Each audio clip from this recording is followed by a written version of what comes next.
அனைவருக்கும் வணக்கம். Welcome to People's Heroes Academy. நமக்கு டிஎன்பிஎஸ்சி குரூப் 4க்கான physical certificate verification cum counselling date அப்படின்றது அனௌன்ஸ் பண்ணிட்டாங்க. உங்களுக்கு என்னைக்கு கவுன்சிலிங் அப்படின்ற ஒரு விஷயம் தெரிஞ்சிருக்கும்.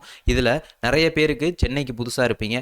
எப்போ போய் எங்கே போய் இறங்குவோம், அங்கேருந்து நம்ம எப்படி ட்ராவல் பண்ணுவோம் அப்படின்ற விஷயங்கள்லாம் நிறையா தெரியாமல் இருக்கும். ஸோ நீங்கள் எப்படி போவீங்க, எப்படி அந்த ஆஃபீஸ்க்கு போகணும் அப்படின்றத பற்றின ஒரு சின்ன ஒரு ட்ராவல் பிளானாக தான் இந்த பதிவு இருக்க போகுது. அதுக்கு முன்னாடி நம்ம சேனலை யாராச்சும் சப்ஸ்கிரைப் பண்ணாமல் இருந்தீங்க அப்படின்னா சப்ஸ்கிரைப் பண்ணிட்டு கிளாஸை கண்டினியூ பண்ணுங்கள். ஓகேங்களா? ஓகே. அப்போ முதல் விஷயம் நம்ம சொல்லக்கூடிய விஷயம் என்ன அப்படின்னு சொல்லி பார்த்தீங்கன்னா, நீங்கள் உங்களுக்கு 22ஆம் தேதி கவுன்சிலிங் அப்படின்னா மொதல் நாள் 21ஆம் தேதியே நீங்கள் அங்கே ரீச் ஆகிற மாதிரி பார்த்துக்கோங்க. 21ஆம் தேதி அப்படின்றப்போ உங்களுக்கு ஈவினிங்கோ நைட்டோ இல்லை மதியானமோ கூட நீங்கள் இறங்குறது அது உங்களுடைய டைம் பொறுத்து, நீங்கள் ரூம் எடுக்கிற பொறுத்து, இல்லை யாராச்சும் ரிலேட்டிவ்ஸ் இருக்காங்க அப்படின்னா அவங்க வீட்டில் தங்குறத பொறுத்து. நம்ம சொல்ல வேண்டிய விஷயம் இதுதான். 22ஆம் தேதி கவுன்சிலிங் அப்படின்னா 21ஆம் தேதி நைட்டுக்குள்ளே நீங்கள் சென்னைக்கு ரீச் ஆயிருங்க. நீங்கள் எங்கேருந்து எப்படி போகணும் அப்படின்ற ஒரு விஷயத்தை பார்த்துக்கங்க. இது ஃபஸ்ட்டு விஷயம். ஓகேங்களா? அப்போது இன்னொரு விஷயம் இதுல என்ன அப்படின்னா, நீங்க யாராச்சும் ரிலேட்டிவ்ஸ் வீடு இருக்குது அப்படின்னா நீங்கள் அங்கே தங்குறது பெஸ்ட்டு தான். அது ரொம்ப டிஸ்டன்ஸாக இல்லாமல் பார்த்துக்கோங்க. ஏன்னா நீங்கள் வந்து ஒரு ஒர்க்கிங் டேஸில் தான் வந்து நீங்கள் கவுன்சிலிங் போகிறீங்க. காலையில் சென்னையில் பயங்கரமாக டிராஃபிக் இருக்கும். நீங்கள் ஒரு 10 மணிக்கு கவுன்சிலிங் போகிறீங்க அப்படின்னா நீங்கள் ரொம்ப தூரத்தில் ஒரு 20 கிலோமீட்டர் 30 கிலோமீட்டர்லேருந்து ட்ராவல் பண்ணி போகிறப்ப லேட் ஆகிறதுக்கான வாய்ப்புகள் இருக்குது. நீங்கள் ட்ரெயின்லேயே போனாலும் வந்து உங்களுக்கு கும்பல் பயங்கரமாக இருக்கும், கசகசன்னு இருக்கும், தேவையில்லாத ப்ரெஷர் வரும். அதெல்லாம் நீங்கள் இல்லாமல் பார்த்துக்கணும் அப்படின்னா டிஎன்பிஎஸ்சி ஆஃபீஸ் பக்கத்தில் ஒரு ரூம் எடுத்து ஸ்டே பண்ணிக்கிறது ஒரு நல்ல விஷயமா இருக்கும். அது உங்களுடைய பொருளாதார நிலை பொறுத்து.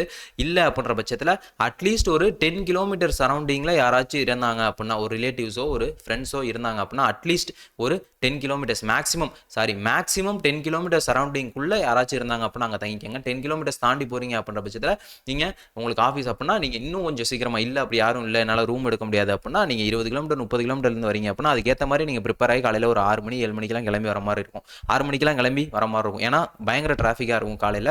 நீங்கள் ட்ரெயினில் போனாலும் சரி, காலேஜ்லாம் இருக்கும், வேலைக்கு போகிறவங்களாம் போவாங்க, டிராஃபிக் பயங்கரமாக இருக்கும். மெட்ரோ வேலைகள் வேறு போயிட்டுருக்கு. அதனால் கண்டிப்பாக கும்பலாக தான் இருக்கும். ஓகேங்களா? இதுதான் நம்ம சொல்ல வேண்டிய 2 விஷயங்கள். சொல்ல வந்த 2 விஷயங்கள் இதுதான். இதுக்காக தான் நம்ம என்ன சொல்கிறோம்னா, முதல் நாள் நைட்டே போயிட்டு நீங்கள் டிஎன்பிஎஸ்சி ஆஃபீஸ் பக்கத்தில் எங்கேயாச்சும் ரூம் எடுத்து ஸ்டே பண்ணுறது ஒரு பெட்டரான ஒரு விஷயமா இருக்கும் அப்படின்றதையும் சொல்லிட்டு. ஓகேங்களா? ஓகே. அப்போ நீங்கள் ஒரு ஊர்லேருந்து கிளம்பி சென்னைக்கு போகிறீங்க அப்படின்ற பட்சத்தில் நீங்கள் சவுத் சோன்லேருந்து போகிறீங்க அப்படின்னா உங்களை எங்கே இறக்கி விடுவாங்கன்னா கிளாம்பாக்கம் பஸ் ஸ்டாண்டில் தான் இறக்கி விடுவாங்க. கிளாம்பாக்கம் பஸ் ஸ்டாண்ட் அப்படின்றது இங்கே இருக்கா, இங்கே தான் உங்களை கிளாம்பாக்கம் பஸ் ஸ்டாண்ட் அதில் தான் உங்களை இறக்கி விடுவாங்க. நீங்கள் சவுத் சைட்லேருந்தோ இங்கே விழுப்புரம் இந்த ரீஜன்லேருந்து போனீங்க அப்படின்னா கண்டிப்பாக உங்களை எங்கே தான் இறக்கி விடுவாங்க, இந்த கிளாம்பாக்கம் நியூ பஸ் ஸ்டாண்ட் இருக்கா இந்த இடத்துல இறக்கி விடுவாங்க, வண்டலூர் பக்கம். அப்போ இங்கேருந்து இங்கே இருக்கக்கூடிய நபர் ஒரு டிஎன்பிஎஸ்சி ஆஃபீஸ்க்கு எப்படி போகணும் அப்படின்னா 2 விதமான வழிகளில் போகலாம். இங்கேருந்து பிராட்வே அப்படின்ற பஸ் ஏறி போகலாம். இங்கேருந்தே பிராட்வே அப்படின்ற பஸ் ஏறி போகலாம். அது வந்து ப்ரிஃபரான ஒரு விஷயம் கிடையாது. ஏன்னா பயங்கர பஸ்ஸில் போனீங்க அப்படின்னா பயங்கர டிராஃபிக்காக இருக்கும், ரொம்ப நேரம் ஆகும், காஸ்ட்டும் அதிகமாக இருக்கும். நீங்கள் என்ன பண்ணலாம்னா கிளாம்பாக்கம் பஸ் ஸ்டாண்ட்லேருந்து வண்டலூர்லேயும் ட்ரெயின் இருக்கும், செங்கல்பட்டுலேருந்து வர ட்ரெயின் இருக்கும். அங்கெல்லாம் நீங்கள் பண்ணாமல் கிளாம்பாக்கம் பஸ் ஸ்டாண்டில் இறங்குறீங்க. கிளாம்பாக்கம் பஸ் ஸ்டாண்ட்லேருந்து நீங்கள் என்ன பண்ணுறீங்கன்னா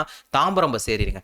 தாம்பரம் பஸ் ஏறிங்க அப்படின்னா உங்களை எங்கே இறக்கி விடுவாங்கன்னா இங்கே இறக்கி விடுவாங்க. தாம்பரம் பஸ் ஏறிங்கன்னா கிளாம்பாக்கம் பஸ் ஸ்டாண்ட்லேருந்து உங்களை என்ன பண்ணிடுவாங்க, தாம்பரம் பஸ் ஸ்டாண்டில் வந்து இறக்கி விட்டுருவாங்க. இந்த தாம்பரம் பஸ் ஸ்டாண்டுக்கு பக்கத்துலேயே என்ன இருக்குன்னா உங்களுக்கு ரயில்வே ஸ்டேஷன் இருக்கும். தாம்பரம் இதுதான் பஸ் ஸ்டாண்டு. உங்களுக்கு பஸ் ஸ்டாண்டுக்கு பக்கத்துலேயே உங்களுக்கு ரயில்வே ஸ்டேஷன் இருக்கும். இந்த ரயில்வே ஸ்டேஷனுக்குள்ளே வந்து Chennai Fort station, Chennai Fort அப்படின்னு சொல்லி ஒரு டிக்கெட் எடுக்கிறீங்க. சென்னை ஃபோர்ட் ஸ்டேஷன் அப்படின்னு சொல்லி ஒரு டிக்கெட் எடுக்கிறீங்க. லோக்கல் ட்ரெயின் வரும். அந்த சென்னை ஃபோர்ட் ஸ்டேஷனுக்கு நிறைய ட்ரெயின் வந்து தாம்பரத்துலேருந்து கிளம்பும், நிறைய ட்ரெயின் வந்து செங்கல்பட்டுலேருந்து கிளம்பும். செங்கல்பட்டுலேருந்து வரக்கூடிய ட்ரெயின் கொஞ்சம் கம்மி அப்படின்றனால நீங்கள் தாம்பரத்தில் இறங்கிறது பெட்டர் ஒன்றா இருக்கும். கிளாம்பாக்கத்துலேருந்து தாம்பரம் வரீங்க. தாம்பரத்தில் ரயில்வே ஸ்டேஷன் வந்து Fort station, Chennai Fort station அப்படின்ற ஃபோர்ட் ஸ்டேஷனுக்கு ஒரு டிக்கெட் எடுக்கிறீங்க. டிக்கெட் எடுத்து ட்ராவல் பண்ணிங்க அப்படின்னா ஒரு 1/2 மணி நேரத்தில் கொண்டு போய் உங்களை என்ன பண்ணிடுவாங்கன்னா சென்னை ஃபோர்ட் ஸ்டேஷனில் போய் இறக்கி விட்ருவாங்க. இதுதான் வந்து ஒரு ரொம்ப ஈஸியான ஒரு விஷயம் அப்படின்னு சொல்லி பார்த்தீங்கன்னா இதுதான். ட்ரெயின் ஏறி டக்குன்னு வரது தான். ஓகேங்களா? இதை விட்டு நீங்கள் வந்து பஸ் ஏறி வந்தீங்க அப்படின்னா எப்படி வரணும், இல்லை எனக்கு ட்ரெயின் ட்ராவல் வந்து ஒத்து வராது, எனக்கு பஸ்ஸில் தான் வரணும், எனக்கு 2 மணி நேரம் ஆனாலும் பரவாயில்ல அப்படின்னு சொல்லி நீங்கள் நினச்சிங்கன்னா நீங்கள் என்ன பண்ணலாம்னா பிராட்வேக்கான பஸ் ஏறி நீங்கள் வந்துடலாம். பிராட்வே பஸ் ஏறி வந்தீங்க அப்படின்னா உங்களால் ஈஸியாக வந்துட முடியும். அப்போ நீங்கள் ட்ரெயின் ஏறி வரீங்க அப்படின்னா ஃபோர்ட் ஸ்டேஷன் சொன்னோமா, அந்த ட்ரெயின் ஏறி தாம்பரத்தில் ட்ரெயின் ஏறிட்டீங்க அப்படின்னா ஃபோர்ட் ஸ்டேஷன் இந்த ஸ்டேஷனில் வந்து உங்களை என்ன பண்ணிடுவாங்க, இறக்கி விட்ருவாங்க. எக்மோர்லாம் தாண்டி வரணும். எக்மோர்லேருந்து ஒரு 2 ஸ்டேஷன் தள்ளி வந்தீங்க அப்படின்னா உங்களுக்கு ஒரு எக்மோர்லேருந்து பார்த்தீங்கன்னா உங்களுக்கு எக்மோர் அப்படின்றது மோஸ்ட்லி தெரிஞ்சிருக்கும். அப்போ ஓகே, எக்மோர்லேருந்து வந்தீங்க அப்படின்னா உங்களுக்கு நடுவில் சென்னை பூங்காக்கு அப்புறம் கோட்டை ஸ்டேஷன். நீங்கள் நார்மலாக பார்த்துங்க, இந்த கோட்டை ஸ்டேஷன் அப்படின்ற இடத்துல இறக்கி விடுவாங்க. இந்த கோட்டை ஸ்டேஷன், சென்னை கோட்டை ஸ்டேஷனில் இறங்கினதுக்கப்புறம் நீங்கள் என்ன பண்ணலாம்னா இப்படியே நடந்து வந்தீங்க அப்படின்னா எங்கே இருக்குது உங்களுக்கு டிஎன்பிஎஸ்சி ஆஃபீஸ் இங்கே தான் இருக்குது. சென்னை கோட்டை ஸ்டேஷனுக்கு, சென்னை கோட்டை ஸ்டேஷன் இது, கோட்டை ஸ்டேஷன்லேருந்து நடந்து வந்தீங்க அப்படின்னா Tamil Nadu public service commission office அப்படின்றது இருக்கா, இங்கே வந்துட்டுலாம் நீங்கள் ஈஸியாக ரீச் பண்ணிடலாம். அப்போ இந்த இடத்துக்கு வந்ததுக்கப்புறம் நீங்கள் என்ன பண்ணலாம், உங்கள் பக்கத்தில் ஏதாச்சும் ரூம்ஸ் எங்கே இருக்குது அவைலபிள் இருக்குது. மோஸ்ட்லி ரூம்ஸ்லாம் வந்து நீங்கள் முன்னாடியே புக் பண்ணிடுங்க. ஏன்னா வந்து கவுன்சிலிங் போகிற இடத்துல வந்து ஒரு பீக்கான டைமாக இருக்கும். ஒரு நாளைக்கு 400 பேர்ட்ட கவுன்சிலிங் நடக்கும்போது அப்படின்றப்ப கண்டிப்பாக வந்து ஒருத்தர் வந்து அவங்களுடைய முன்னாடி நாளுக்கும் புக் பண்ணியிருப்பாங்க, அவங்களோட அடுத்த நாளுக்கும் புக் பண்ணியிருப்பாங்க. ஒரு 2 days காமனாக வர மாதிரி புக் பண்ணியிருப்பாங்க. ஸோ வந்து ஹோட்டல்ஸ் வந்து இங்கேயே அரேஞ்ச் பண்ணி வச்சுருங்க. இல்லை அப்படின்ற பட்சத்தில் அங்கே போய் கிடைக்கிறப்ப அவங்க சொல்கிற ரேட்டுக்கு தான் நீங்கள் எடுக்கிற மாதிரி இருக்கும். அதே மாதிரி இல்லை அப்படின்னா யாராச்சும் உங்கள் ரிலேட்டிவ்ஸ் யாராச்சும் இருந்தாங்க அப்படின்னா அவங்கள போய் நீங்கள் ரூம் மட்டும் கொஞ்சம் புக் பண்ணி வைக்க சொல்லலாம். இல்லை நீங்கள் ஆன்லைன்லேயே புக் பண்ணிக்கலாம். ஆன்லைனில் புக் பண்ணுறப்ப பார்த்து கரெக்டான ஹோட்டல் தானா அப்படின்றத பார்த்து நீங்கள் புக் பண்ணிடலாம். இங்கேயே வந்து உங்களுக்கு நிறைய ஹோட்டல்ஸ் இருக்கும். ஹோட்டல்ஸ்னு சொல்லி போட்டிங்க அப்படின்னா ஆக்சுவலாக இங்கேயே கொஞ்சம் நிறைய ஹோட்டல்ஸ் இருக்கும். இது கூகுள் மேப்ஸில் உங்களுக்கு வரல. இந்த இடத்துலேயே இந்த சரௌண்டிங்லேயே உங்களுக்கு நிறைய ஹோட்டல்ஸ் இருக்கும். ரூம் எடுத்து தங்குற மாதிரி இந்த ஏரியாவில் இருக்கும். இங்கே வந்து பார்த்தீங்க அப்படின்னா இங்கே ஹோட்டல்ஸ்லாம் வருது. அதோட ப்ரைஸ் ரேஞ்சும் வருது பாருங்களேன். இங்கே ஹோட்டல்ஸ் அப்படின்றது இருக்கும் கூகுள் மேப்ஸில். அதை கொடுத்தீங்கன்னா ப்ரைஸ் ரேஞ்சோட வரும் உங்களுக்கு. 640 ரூபா, 922 ரூபா ப்ரைஸோட வரும். அதே மாதிரி இந்த சைடு வந்தீங்க அப்படின்னா இந்த சைடு உங்களுக்கு நிறைய ஹோட்டல்ஸ் இருக்கும். நீங்கள் அதுக்கேற்ற மாதிரி உங்களுக்கு ப்ரிஃபரபுளாக எந்த ப்ரைஸில் இருக்கோ அதுக்கேற்ற மாதிரி நீங்கள் எடுத்துக்கலாம். ஓகேங்களா? ஓகே, இதுதான் வந்து விஷயம். ஒருவேளை நீங்கள் உங்களுக்கு ரூம் கிடைக்கல, நீங்கள் டேரெக்டாக போய் ரூம் எடுத்துக்கலான்னு பிளானில் போகிறீங்க, ரூம் கிடைக்கல அப்படின்னா நீங்கள் ஒரு ரயில்வே ஸ்டேஷன் பக்கத்தில் இருக்க மாதிரியான ஒரு ரூமை நீங்கள் எடுத்துக்கிறது பெட்டராக இருக்கும். உங்களுக்கு வந்து இந்த சேப்பாக்கம் ட்ரிப்ளிகேன்லாம் வந்து உங்களுக்கு ரூம்ஸ் வந்து நிறையா இருக்கும். ரூம்ஸ் வந்து ப்ரைஸ் ரேஞ்சும் கம்மியாக இருக்கும் அந்த ஏரியாவில், சேப்பாக்கம் ட்ரிப்ளிகேன் சைடில். ரூம்ஸ் ட்ரிப்ளிகேனில் உங்களுக்கு ரூம்ஸ் ரேட்டு கொஞ்சம் கம்மியாக இருக்கும். நீங்கள் ரூம்ஸ் வந்து உங்களுக்கு இந்த சரௌண்டிங்லேயே மோஸ்ட்லி எடுத்துக்கிறது பெட்டராக இருக்கும். பை வாக்கில் நீங்கள் வரது காலையில் நல்ல விஷயமா இருக்கும்.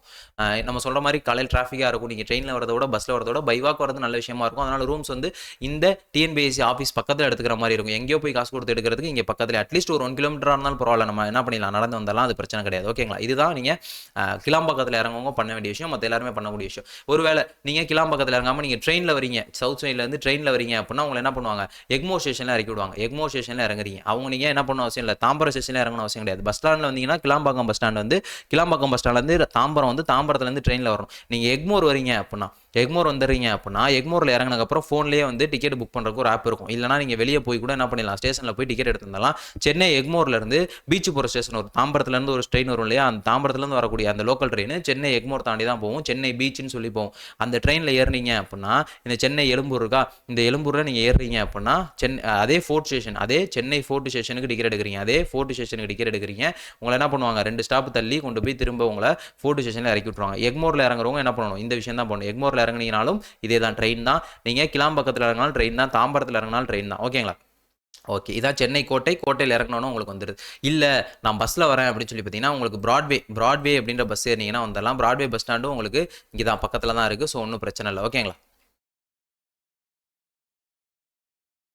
ஓகே, காட்டிடுவோம் ஒரு நிமிஷம்.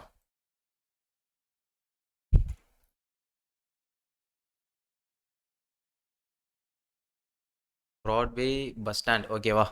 அப்போ ப்ராட்வே பஸ் ஸ்டாண்டு. அப்போ பஸ் ஸ்டாண்டில் ஒருவேளை பஸ்ஸில் வரீங்க அப்படின்னா உங்களுக்கு காட்டணுன்றதுக்காக தான் இது. ப்ராட்வே பஸ் ஸ்டாண்ட் இருக்கா, இதுதான் Broadway bus stand. TNPSC counselling office எங்கே இருக்குது உங்களுக்கு, இதான் Broadway bus stand. TNPSC counselling office உங்களுக்கு இங்கே இருக்குது. அப்போ நீங்கள் ட்ரெயினில் வந்தீங்கன்னா இங்கேருந்து இப்படிக்கா வந்துட போகிறீங்க. ப்ராட்வே பஸ் ஸ்டாண்டில் இருந்தீங்க அப்படின்னா இங்கேருந்து இப்படிக்கா வந்துட போகிறீங்க. ஓகேவா? இது சவுத் சைட்லேருந்து போகிறவங்களுக்கு. இல்லை நான் சவுத் சைட்லேருந்து போகல, நான் வந்து மேற்கு பக்கம் கோயம்புத்தூர் பக்கம் சேலம் பக்கத்துலேருந்து வரேன் அப்படின்னு நினச்சிங்கன்னா உங்களுக்கு எங்கே ட்ரெயின் வரும், சென்னை சென்ட்ரல் ஸ்டேஷனில் வந்து நிற்கும். சென்னை சென்ட்ரல் ஸ்டேஷன் இங்கே இருக்கா, Chennai central station. Chennai central ஸ்டேஷன்லேருந்து உங்களுக்கு ரொம்ப பக்கம் தான். இங்கே இருக்குது டிஎன்பிஎஸ்சி ஆஃபீஸ், இங்கே இருக்குது டிஎன்பிஎஸ்சி ஆஃபீஸ், இங்கே இருக்குது சென்னை சென்ட்ரல். அப்போ சென்னை சென்ட்ரலுக்கு வரீங்க அப்படின்னா நீங்கள் என்ன பண்ணலாம்னா ட்ரெயினில் வரதோட நீங்கள் பஸ்ஸில் வந்துடலாம். பெட்ரு பஸ்ஸில் நீங்கள் என்ன பண்ணிடலாம், ப்ராட்வே பஸ், அதே ப்ராட்வே பஸ் ஏறினீங்க அப்படின்னா இங்கேருந்து உங்களை இங்கே அப்படியே இங்கே வெளியே வந்து இங்கே பஸ் ஏறினீங்கன்னா ப்ராட்வே பஸ் ஏறினீங்கன்னா இப்படியே ஒரே ரூட்டு இப்படியே வந்து இங்கே வந்து உங்களை ஃபோர்ட் அப்படின்ற இடத்துல இறக்கி விடுவாங்க. இங்கே ஒரு 4 ஸ்டாப் நிற்கும், பஸ் ஸ்டாப் நிற்கும். இங்கேயும் இறங்கலாம். இல்லை அப்படின்னா நீங்கள் என்ன பண்ணலாம், ப்ராட்வே பஸ் ஸ்டாண்ட்லேயே இறங்கலாம். இறங்கி டக்குன்னு பை வாக்கில் நீங்கள் இங்கே வந்து டிஎன்பிஎஸ்சி ஆஃபீஸை பார்த்துட்டு போயிடலாம். இது வந்து மேற்கு பக்கத்துலேருந்து ட்ரெயினில் வரவங்களுக்கு. ஓகேங்களா? மோஸ்ட்லி வந்து எல்லாருமே வந்து ஒன்று எக்மோர் வரும், இல்லைனா சென்ட்ரல் தான் வரும். பஸ் வந்து கிளாம்பாக்கம் வரும். கோயம்பேட்டுக்கு ஒரு சில பஸ் மட்டும் ஓடிக்கிட்டு இருக்காங்க. அப்போ கோயம்பேடு பஸ் ஏறினீங்கனாலும் உங்களுக்கு பெரிய தூரம்லாம் இல்லை. அங்கேருந்து நீங்கள் ஒரே பஸ்ஸில் ஏறி வர மாதிரி தான் இருக்கும். கோயம்பேடு பஸ் ஸ்டாண்ட் இங்கே இருக்கும்.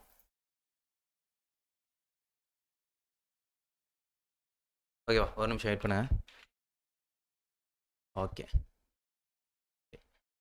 கோயம்பேடு பஸ் ஸ்டாண்டு இங்கே இருக்குங்களா உங்களுக்கு, கோயம்பேடு பஸ் ஸ்டாண்டு. அப்போ கோயம்பேடு பஸ் ஸ்டாண்ட்லேருந்து நீங்கள் என்ன பண்ணலாம், இப்படியே வந்து ஒரு பஸ் ஏறினீங்க அப்படின்னா சென்னை சேம் உங்களுக்கும் இதுதான், உங்களுக்கும் சேம் பிராட்வே பஸ் தான். பஸ் ஏறினீங்கன்னா சேம் இதே ஒரே ரூட்டு தான். ஒரே ரூட்டில் அப்படியே வந்தீங்கன்னா உங்களை என்ன பண்ணிடுவாங்க, இங்கே கொண்டாந்து இறக்கி விட்ருவாங்க. சென்னை கோட்டை ஸ்டேஷனில் இறங்கலாம், இல்லை அந்த பிராட்வே பஸ் ஸ்டாண்டில் இறங்கலாம். உங்களுக்கும் இதே ரூட்டு தான். அப்போ ரூட் அப்படின்றது பிரச்சனை கிடையாது. அப்போ பண்ண வேண்டிய விஷயங்கள் அப்படின்றது இதுதான். நீங்கள் எங்கிட்டு வந்தாலும் 4 ரூட் இருக்குது, 4 ரூட்டுக்கும் நம்ம வழி அப்படின்றத சொல்லிட்டோம். எங்கே வந்தாலும் நீங்கள் ட்ரெயினில் வந்தீங்க அப்படின்னா ஃபோர்ட் அப்படின்றதுல இறங்கணும். பஸ்ஸில் வந்தீங்கனாலும் இந்த ஃபோர்ட் ஸ்டேஷனில் பஸ் நின்றுச்சுன்னா இறங்கலாம். இல்லை அப்படின்னா பஸ் அந்த சைடு போகாதுன்னா இன்னொரு சைடு வந்துச்சு அப்படின்னா பிராட்வே அப்படின்ற பஸ் அதான் வந்து ஒன்றும் இல்லை, பாரிஸ் கார்னர்னு சொல்லுவோம் இல்லையா, அதான் பிராட்வே அப்படின்னு இருக்கு. ஸோ அந்த பிராட்வே பஸ் இல்லைனா ஃபோர்ட் ஸ்டேஷன் இந்த ரெண்டில் ஏதாச்சும் ஒன்று இறங்கிட்டீங்க அப்படின்னா உங்களுக்கு டிஎன்பிஎஸ்சி ஆஃபீஸ் இங்கே தான். நீங்கள் கூகுள் மேப்ஸில் ஒரு தடவை செக் பண்ணிங்க, Fort station TNPSC office, TNPSC counselling ஆல் வரைக்கும் போட்டு TNPSC office, Broadway bus stand உங்களுக்கு டிஎன்பிஎஸ்சி ஆஃபீஸ், ரெண்டுமே உங்களுக்கு சேம் தூரம் தான். நீங்கள் வரக்கூடிய வழி எப்படின்னு சொல்லி பார்த்தீங்கன்னா 4 வழி தான். 4 வழிக்குமே உங்களுக்கு சொல்லிட்டோம். நம்ம சொல்லக்கூடிய விஷயம் அப்படின்றது இதுதான். முடிந்தளவு முதல் நாளே ரீச் ஆயிருங்க. முதல் நாளே ரீச் ஆகிட்டு ஒரு ரூமாக முடிந்தளவு ஏதோ ஒரு கம்மி ரேட்லையாச்சும் நீங்கள் ரூம் புக் பண்ணி காலையில் டக்குன்னு எதுக்காக ரூம் புக் பண்ண சொல்கிறோம் அப்படின்னா, அது ஒருத்தருக்கும் ஒரு விஷயம் இருக்கும். அது உங்களுடைய பர்சனல் ஃபினான்ஷியல் ஸ்டேட்டஸ் பொறுத்து காலையில் கொஞ்சம் ப்ரெஷர் இல்லாமல் போயிடலாம். அதற்காக நம்ம சொல்கிறோம். தேவையில்லாமல் டிராஃபிக்கில் மாட்டி நம்ம ப்ரெஷர் ஆகி அங்கே போய் ஒரு பதட்டமான சூழ்நிலையில் மாட்டாமல் நம்ம எந்திரிச்சோமா குளிச்சோமா டக்குன்னு ட்ரெஸ்ஸை போட்டு போய் டிஎன்பிஎஸ்சி ஆஃபீஸில் நிற்கிற மாதிரி இருந்துச்சு அப்படின்னா பெட்டர் ஒன்றா இருக்கும். முடிஞ்சளவு ஒரு 1 கிலோமீட்டர்லேருந்து 2 கிலோமீட்டர் சரௌண்டிங்ஸ்குள்ளே ரூம் எடுக்கிற மாதிரி பார்த்துக்கோங்க. நல்ல விஷயமா இருக்கும். அப்போ உங்களுக்கு இதில் தெளிவாக சொல்லியிருப்போம். நீங்கள் எப்படி இறங்குனீங்கன்னா 4 விதமாக வந்திருப்பீங்க. 4 விதமாக வந்தீங்கனாலும் எங்கேருந்து நீங்கள் எப்படி வரணும் அப்படின்ற ஃபுல் விஷயத்தையும் சொல்லிட்டோம். இந்த வகுப்பு புரிஞ்சிருக்கும் அப்படின்னு சொல்லி நம்புறேன். கண்டிப்பாக பயனுள்ளதாக இருக்கும்னு சொல்லி நம்புறேன். நிறைய மாணவர்கள் கேட்டுக்கிட்டு இருந்தீங்க எப்படி ஆஃபீஸ் போகணும் அப்படின்ற ஒரு விஷயம். இப்படி தான் நீங்கள் ஆஃபீஸ்க்கு போகணும். ஓகேங்களா? அப்போ கவுன்சிலிங் போகிறீங்க. கவுன்சிலிங் முடிச்சதுக்கப்புறம் அதே மாதிரி ட்ரெயின் டிக்கெட்ஸ்லாம் முன்னாடியே புக் பண்ணி வச்சுருங்க. நீங்கள் ட்ராவல் பண்ணி போகும்போது உங்களுடைய கண்டிப்பாக வந்து உங்களுடைய ஒரிஜினல் சர்டிஃபிகேட்ஸ்லாம் எடுத்துகிட்டு போகிறீங்க. ஃபிசிக்கல் சர்டிஃபிகேட் வெரிஃபிகேஷனுக்காக உங்களுடைய ஒரிஜினல் சர்டிஃபிகேட்ஸ் எடுத்துகிட்டு போகிறீங்க. ஸோ நீங்கள் ரொம்ப கேர்ஃபுல்லாக போங்க. ஒரு ₹100 எக்ஸ்ட்ரா ஆனாலும் பரவாயில்ல. ஒரு ட்ரெயின்லேயோ ஒரு நல்ல பஸ்லேயோ புக் பண்ணி போங்க. உங்கள் கூட யாராச்சும் ஒருத்தவங்களை கூப்பிட்டு போங்க. நீங்கள் ரெஸ்ட் ரூம் போகிறப்ப உங்கள் அந்த பேக்கில் ஒரிஜினல் சர்டிஃபிகேட்ஸ் தான் இருக்கும். அதை யாரும் மோஸ்ட்லி எடுக்க மாட்டாங்க. இருந்தாலும் நம்மளோட திங்ஸை நம்ம தான் பாதுகாப்பாக வச்சுக்கணும் இல்லையா? கூட ஒரு பர்சனை கூட்டிகிட்டு போங்க. ஓகேங்களா? நம்ம திங்ஸை நம்ம பாதுகாப்பாக வச்சுக்கணும். சர்டிஃபிகேட் அப்படின்றது ஒரிஜினல் சர்டிஃபிகேட்ஸ், ஒரிஜினல் டாக்குமெண்ட்ஸ் நம்ம அங்கே எடுத்துகிட்டு போய் காட்டணும். ஸோ கேர்ஃபுல்லாக எடுத்துகிட்டு போங்க. தேவையில்லாத பதட்டங்களை நம்ம எப்படியெல்லாம் தவிர்க்கணுமோ அதெல்லாம் நம்ம முன்னாடியே பிளான் பண்ணி நம்ம போகிறது ப்ரிப்பேர்டாக ஒரு விஷயம் இருக்கும். வருமுன் காப்பதே சிறந்ததுன்னு சொல்லுவாங்க இல்லையா? ஸோ ப்ரெஷர் வரதுக்கு முன்னாடி நம்மளே அதுலேருந்து எப்படிலாம் காப்பாற்றிக்கணும் அப்படின்ற ஒரு விஷயத்தை தெரிஞ்சு செயல்பட்டோம் அப்படின்னா நமக்கு எந்த ஒரு பிரச்சனையும் வராமல் இருக்கும். ஓகேங்களா? ஓகே. அப்போ இந்த வகுப்பு முழுக்க கண்டிப்பாக பயனுள்ளதாக இருந்திருக்கும். இதே போல் நீங்கள் கவுன்சிலிங்க்கு உங்களுக்கு என்னென்ன ஹெல்ப் வேணுமோ அதை தொடர்ந்து நம்ம சப்போர்ட்ஸ் நிறையா பண்ணிக்கிட்டு இருப்போம். நீங்களும் கண்டிப்பாக மறக்காமல் நம்ம சேனலை தொடர்ந்து சப்போர்ட் பண்ணுவீங்க நம்புகிறேன். இதே போல் நம்ம இன்னொரு வகுப்பில் சந்திப்போம். நன்றி, வணக்கம்.